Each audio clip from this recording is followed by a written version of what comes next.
하나님 말씀은 에베소서 6장 5절부터 9절까지입니다.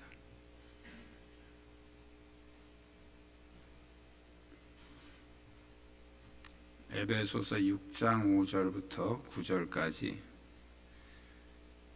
한 절씩 교독하겠습니다. 종들아, 두려워하고 떨며 성실한 마음으로 육체의 상전에게 순종하기를 그리스도께 하듯 하라.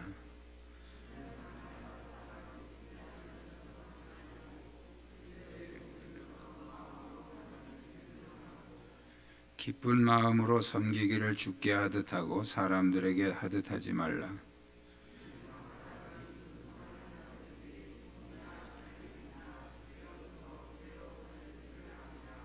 상전들아, 너희도 그들에게 이와 같이 하고 위협을 그치라. 이는 그들과 너희의 상전이 하늘에 계시고 그에게는 사람을 외모로 취하는 일이 없는 줄을 너희가 알미라. 아멘.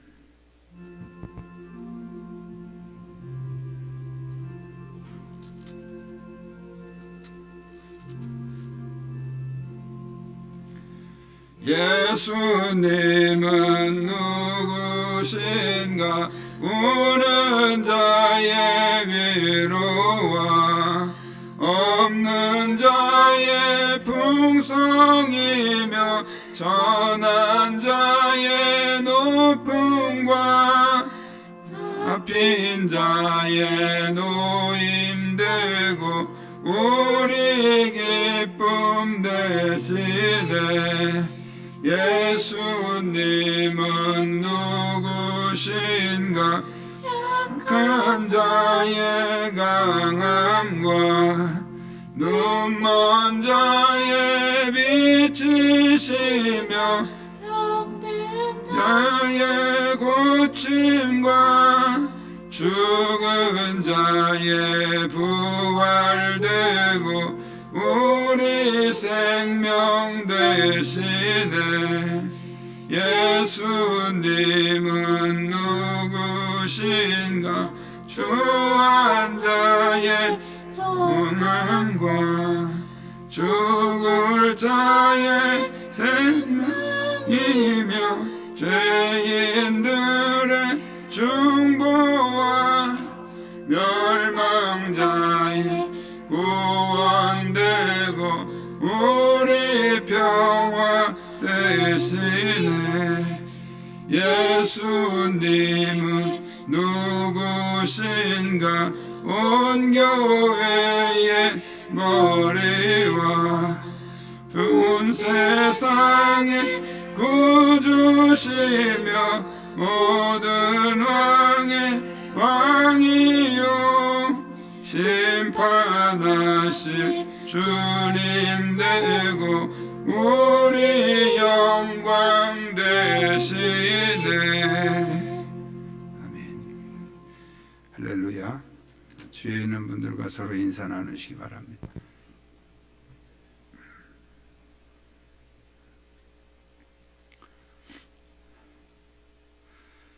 어떤 총각이 아가씨하고 사귀다가 청혼을 했어요. 나하고 결혼해달라 이렇게 청혼을 했더니 이 아가씨가 나도 당신을 좋아하기는 하는데 우리 집안 전통이 있어서 못합니다. 집안 전통이 뭔데요? 그랬더니 우리 집안은 대대로 친척들끼리만 결혼을 합니다.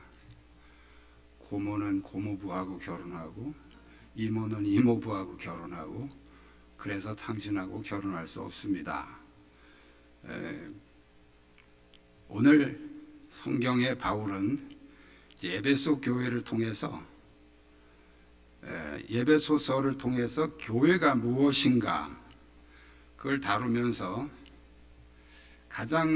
교회 안에서 가장 중요한 것 중에 하나가 바로 인간관계라는 걸 보고 이제 이 성도관계, 부부관계, 부자관계 이 부분을 쭉 다룬 후에 오늘 본문에서는 그 당시에 이렇게 보편화되어 있던 종과 상전, 그러니까 노예와 주인이죠. 노예와 주인의 관계를 이제 다루고 있습니다.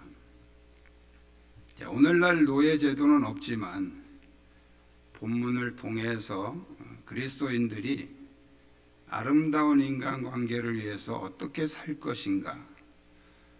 사람들은 다 좋은 인간관계를 원합니다. 그런데 잘 안 되는 방해물들이 있죠. 그래서 오늘은 우리가 여러 가지로 얘기할 수 있겠지만, 오늘은 본문을 통해서 우리에게 가장 기초적인 어떤 부분들을 우리가 말씀 안에서 정리하고,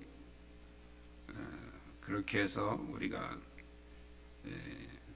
아름다운 인간관계가 한 단계 더 이렇게 성숙해질 수 있는 시간이 되기를 축복합니다. 우리 한번 따라하겠습니다. 진실된 마음으로 섬깁시다.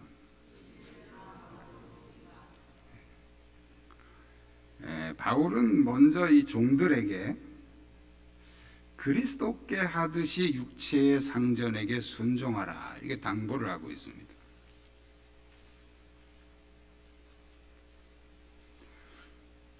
왜 육체의 상전이라 이렇게 강조를, 육체의 상전 외에 또 다른 영적인 상전이 있다는 거예요. 그 당시 노예들은 이제 가축이나 물건처럼 어떤 하나의 재산 개념이었죠. 그래서 상전들에게 아주 혹독한 대우를 받기도 했고요. 그들에게는 인권이라고 하는 것이 전혀 보장되어 있지 않았습니다. 불량한 주인을 만나면 병들었다고 버리고 또 때려서 죽이기도 하고, 그냥 주인이 마음대로 하는 그런 세상이었죠. 그래서 그들은 오직 주인의 눈을 피해서 가능하면 요령을 피우면서 자신의 몸을 보호해야 되는 그런 세상이었어요. 그런데 바울은 그들에게 육체뿐 아니라 마음까지 바치라고 강조를 하고 있습니다. 5절에 보면 종들아 두려워 떨며 성실한 마음으로, 6절에 보면 마음으로 하나님의 뜻을 행하고, 7절에 기쁜 마음으로 섬기기를 주께 하듯 하라. 바울이 이렇게 마음을 강조하고 있는 것은, 당시 노예들은 사실 보이는, 겉으로 외적으로 보이는 그런 행동 부분에서는 말할 것도 없어요. 안 그러면 죽으니까 어쩔 수 없이 노예들은 주인에게 정말 최선을 다해서 자기 살기 위해서 복종하는 모습을 보여야 됩니다. 그런데 문제는 마음은 그렇지 않다는 거죠.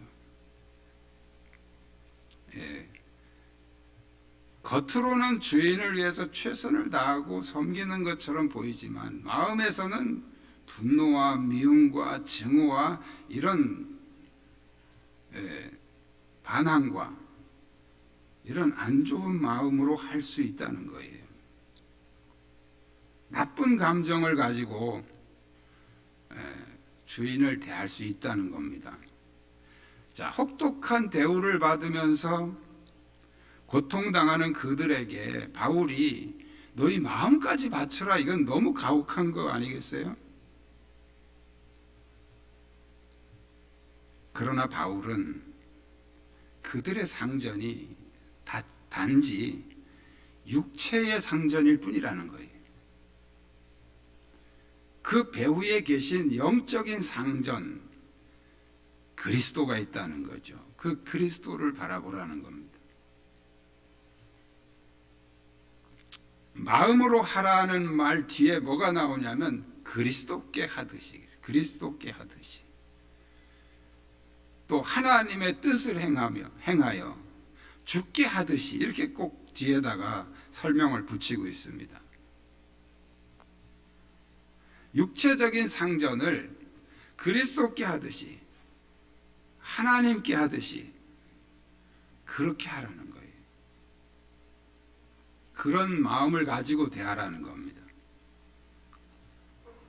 우리가 지금은 노예제도는 없어졌지만 물질적인 주종관계는 여전히 존재합니다. 회사에 사장이 있고 사원이 있고, 그 사원인 나는 물질적으로 그 사장의 종과 같은 거예요. 노예 개념은 아니지만. 오늘날 한국 사회의 혼란은 이 물질적인 주인을 인정하려고 하지 않는다는 거예요. 이것은 민주주의 사상 같지만 사실은 왜곡된 민주주의입니다.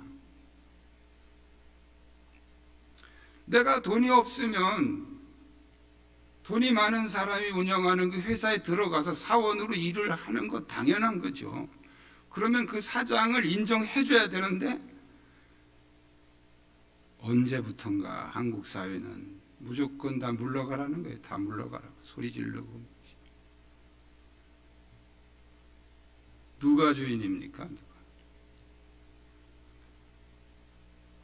그리스도인들은 그렇게 해서는 안 된다는 거예요. 주인을 보고 물러가라는 것은 강도나 하는 짓이죠.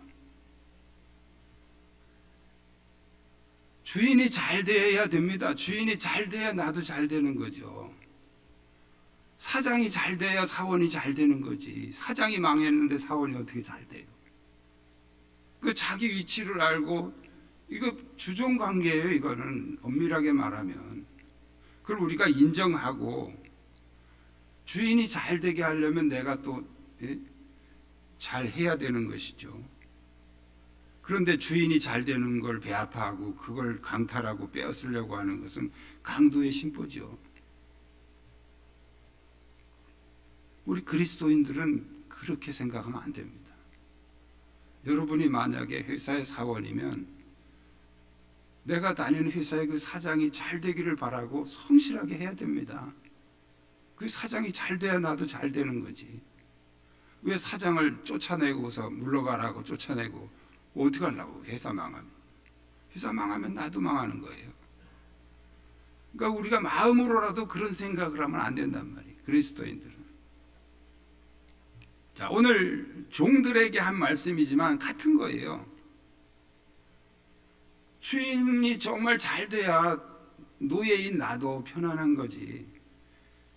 주인이 쫄딱 망해가지고 그러면 나도 노예인 나도 또 누군가에게 더 나쁜 사람에게 팔려갈 수도 있고, 사람이 한번 이렇게 그 환경이 바뀌는 게 얼마나 힘듭니까? 이사 가는 것도 그런데 노예가 다른 사람에게 팔려간다 할 때 얼마나 큰 두려움과 공포가 밀려오겠습니까? 그러니까 마음을 다해서 주님께 하듯이 하라는 거예요. 여러분이 만약에 어떤 그런 회사 같은 데 소속이 되어 있다면 정말 마음을 다해서 주님께 하듯이 하십시오. 그게 그리스도인들이 하는 삶의 방식입니다. 진실된 마음으로 섬기라는 거예요. 두 번째는 따라하겠습니다. 하늘의 보상을 기대합시다. 바울이 종들에게 마음까지 바쳐서 주인을 섬기고 순종하라고 당부한 이유가 있어요. 그것은 하늘의 보상이 있다는 거예요.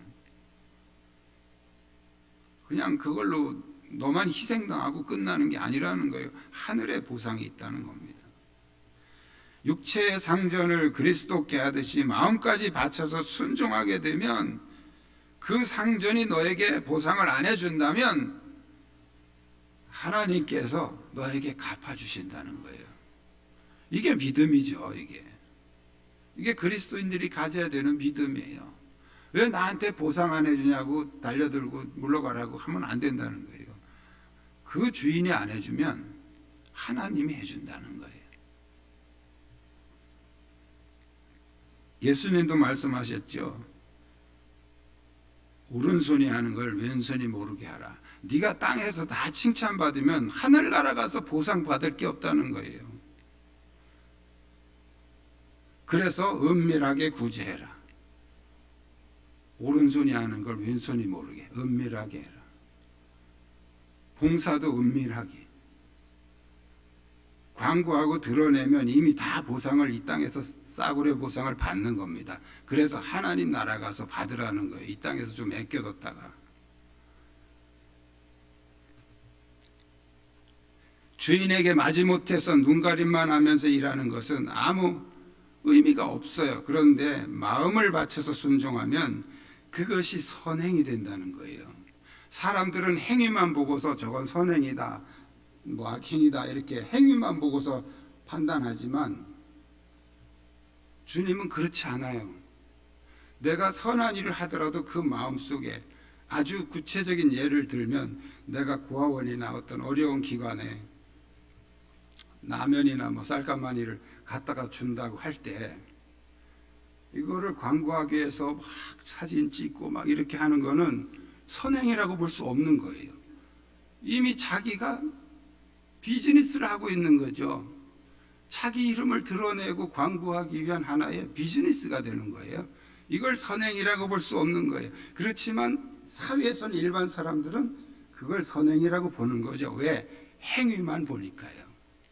근데 성경은 행위만 가지고 선행이라고 안 합니다. 마음까지. 여러분이 주님을 위해서 봉사할 때도 마찬가지예요. 내가 이걸 해가지고 사람들에게 잘 보이고 뭐 자랑하고 이런 마음으로 하면 그거는 봉사가 아니에요. 하나님하고 비즈니스 하는 거죠. 누가 보든지 안 보든지 알아주든지 안 알아주든지 그냥 나는 주님의 일만 하면 되는 거예요. 그 중심이 정말 주님을 섬기는 마음으로 해야 그것이 상급이 있다는 거죠. 선행에 대한 대가는 주님이 갚아주신다는 거예요. 똑같이 일을 해도 그 마음에 따라서 무의미한 삶이 행위가 될 수도 있고 그것이 축복을 끌어오는 통로가 될 수도 있다는 것입니다.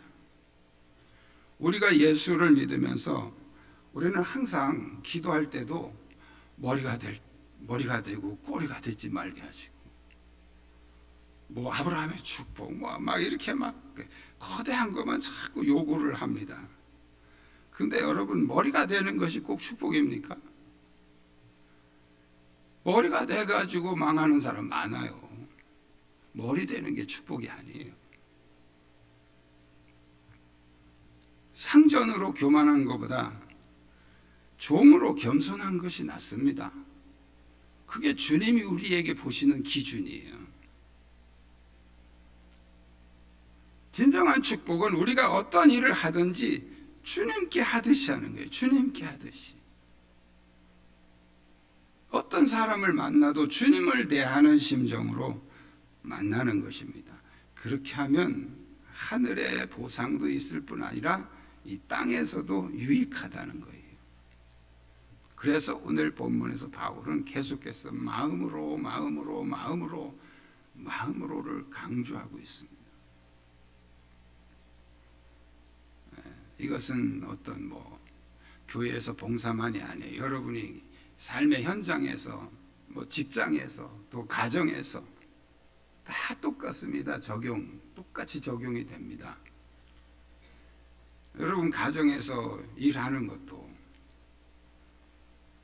많은 경우에 부부 간에도 이제 그런 문제로 막 다투는 경우도 많죠. 내가 이렇게 했는데 좀 알아주지 않고 식구가 그럴 때 막 서운하고 그래서 왜 그거 안 알아주냐고 막 하다가 이제 싸우고 그런다고요. 안 알아주면 어때요? 내가 주님을 섬기듯이 하면 주님을 섬기는 마음으로 하면 알아주는 게 뭐가 의미가 있어요? 안 알아준다고 그게 왜 섭섭합니까? 문제는 내가 주님을 섬기듯이 하지 않았다는 거예요. 뭔가 지금 비즈니스를 하고 있다는 거예요. 거래를 하고 있다는 거예요. 인간관계가 이 거래 관계가 되면 아주 삭막합니다. 그런데 의외로 많은 사람들이 부부간에도 이 거래 관계를 유치하려고 부단히 노력을 하고 있다고요. 그냥 내가 섬기고 내가 사랑하고 끝이에요. 왜 나한테 안 돌아오느냐, 나한테 안 돌려주냐? 이거는 사랑도 아니고 섬긴 것도 아니에요. 그냥 내가 거래한 거지, 거래. 진정한 인간관계는 모든 거래관계가 중단돼야 돼요. 그런데 대부분 많은 사람들이 계속 이 거래를 하려고 그러니까 인간관계에 문제가 생긴단 말이죠. 여러분, 하늘의 보상을 기대하십시오. 여러분이 가정에서 남편을 섬기고 아내를 섬기고 자녀들을 섬기고, 근데 그들에게 아무런 피드백도 돌아오지 않는다? 그러면 이제 뭘 기대하셔야 되면 하늘의 보상을 기대하시면 됩니다. 내가 주님을 섬기듯이 했으면 끝이요. 그러면 내가 주님을 섬기듯이 했으면 그 보상은 누가 돌려주냐면 주님이 나한테 돌려줘야지. 그게 맞는 거죠. 그런데 그렇게 안 했으니까 자꾸 그 사람에게 돌아오기를 원하는 거잖아요. 주님께 하도 안 했으니까. 하늘의 보상을 기대하십시오. 세 번째 따라합니다. 하나님을 의식하며 삽시다. 오늘 9절에서 바울은 상전들에게도 똑같은 말씀을 적용하고 있습니다. 상전들아 너희도 그들에게, 여기 그들이 누굽니까? 그들. 옛날에 국어 시험이나 영어 시험에 보면 여기 이런 거 잘 나와요. 여기서 말하는 그들은 누구일까요? 1번 하나님, 2번 종, 2번 부인, 3번 부인, 뭐 이렇게 나오잖아요. 누구예요? 종들이에요, 종들. 지금 앞에서 5절부터 8절까지 종들에게 이렇게 해라, 마음을 다해서 주님께 하듯이 섬겨라. 그리고 이제 9절에서 상전들아 너희도 그들에게 이와 같이 누구의 종이 상전에게 하라고 한 그 말 그대로 너희도 이제 종들에게 그렇게 하라는 거예요. 주님께 하듯이 종들에게 해라.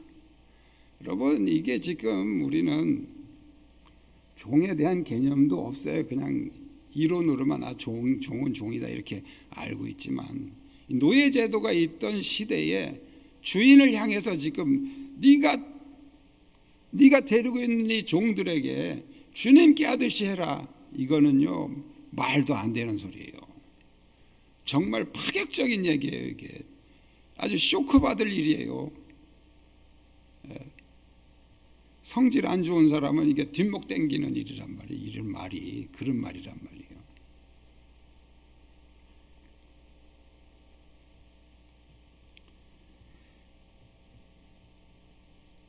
종들이 주인에게 주님처럼 하는 것, 주님을 대하듯이 한 것처럼 이제 주인도 종들에게 주님을 섬기듯이 해라.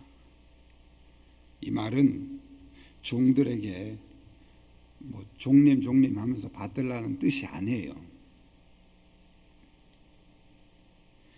종들도 하나님 앞에서 똑같은 귀한 존재임을 인정하고 그들 뒤에 계시는 하나님을 인식하고 살라는 거예요. 네가 데리고 있는 이 종이 그냥 종이 아니다. 그들 뒤에 하나님이 계신다는 거예요. 그가 섬기는 하나님이 계신다는 거예요. 위협을 그치라 그랬죠. 위협을 이와 같이 하고 위협을 그치라. 종들은 자신을 보호할 수 있는 보호책이 아무것도 없어요. 법적인 보호도 없고요. 인권, 그거는 요즘에 하는 말이고요. 노예에게 무슨 인권이 있어요? 동물보다도 못합니다. 동물은 그렇게 학대 안 해요. 왜? 동물은 대들진 않으니까. 근데 요 노예들은요, 머리가 있잖아요. 사람이니까. 요거 어설프게 다루면요, 대들고 주인을 죽일 수도 있어요. 그러니까 이 주인들이 아주 혹독하게 다뤄서 이 노예를 정말 힘을 못 쓰게 만들어야 되니까 얼마나 가혹하게 다룹니까? 그러니까 동물보다도 못하게 취급을 받는 존재가 노예입니다.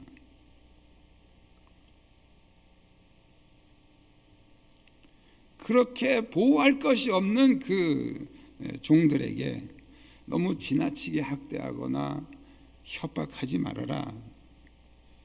그 사람들에게 두려움을 갖게 협박하지 말라, 그런 뜻입니다. 세상에는 그들을 변호해 줄 사람이 없지만 하늘에 변호사가 계신다는 거예요. 그래서 주님께 하듯이 하라는 거예요. 세상에서는 종과 주인의 관계이지만 하나님 앞에서는 똑같은 하나님의 백성이라는 거예요. 인권이라는 말이 사실은요, 기독교가 들어가면서부터 이게 나온 말이에요. 지금은 인권이 너무 지나치게 왜곡돼 가지고 별 희한한 걸 다 끌어다 붙여서 인권이라고 주장을 하지만 사실은 인권이 성경에서 나온 얘기예요. 성경에서. 지금 이 오늘 본문의 얘기도 노예의 인권을 네가 보장해 주라는 얘기예요. 그런 표현은 아니지만 내용이 그렇단 말이에요. 그도 하나님 앞에 가면 너하고 똑같은 존재라는 거예요. 이게 그 시대에는 정말 파격적인 얘기죠. 어떻게 나를 노예하고 똑같이 취급해? 말도 안 되는 얘기고 돌에 맞아 죽을 얘기죠. 그러나 성경은, 바울은 그걸 본 거예요. 영적으로. 노예도 똑같은 사람이라는 거예요. 노예도 똑같은 하나님의 자녀라는 거예요.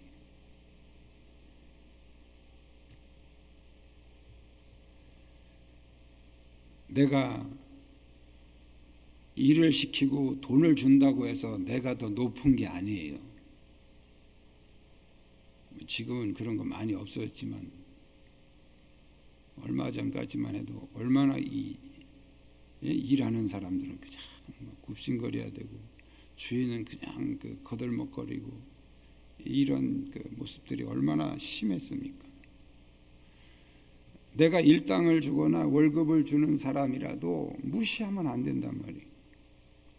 또 그들을 이용해서는 안 된단 말이죠. 우리는 그리스도인으로서 정직하게 살아야 됩니다. 그들도 주님께 대하듯이, 주님을 대하듯이 그들을 섬기는 마음으로.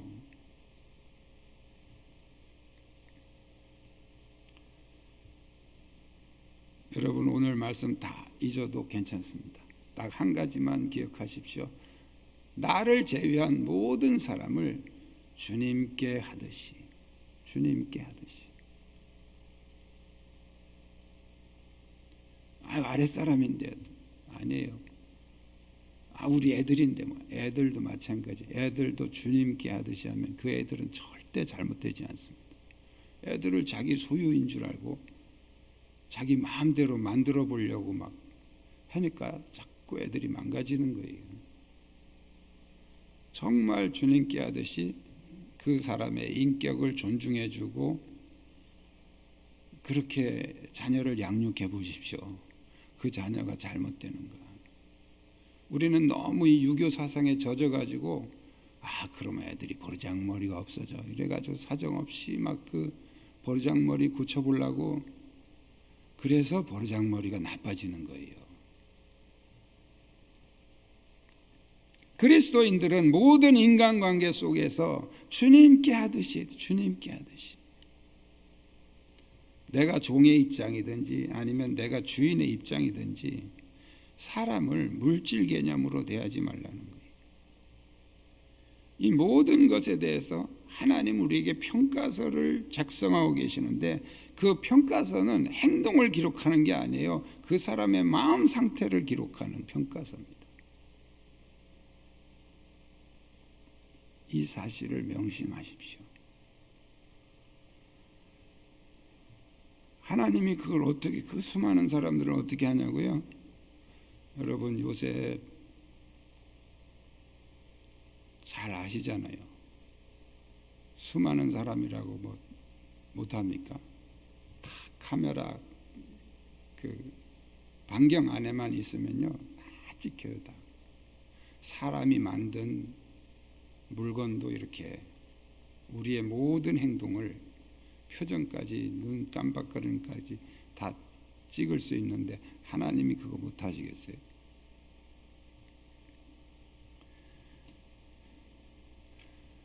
우리 신앙은 항상 하나님과 나와의 관계가 전부가 아니에요.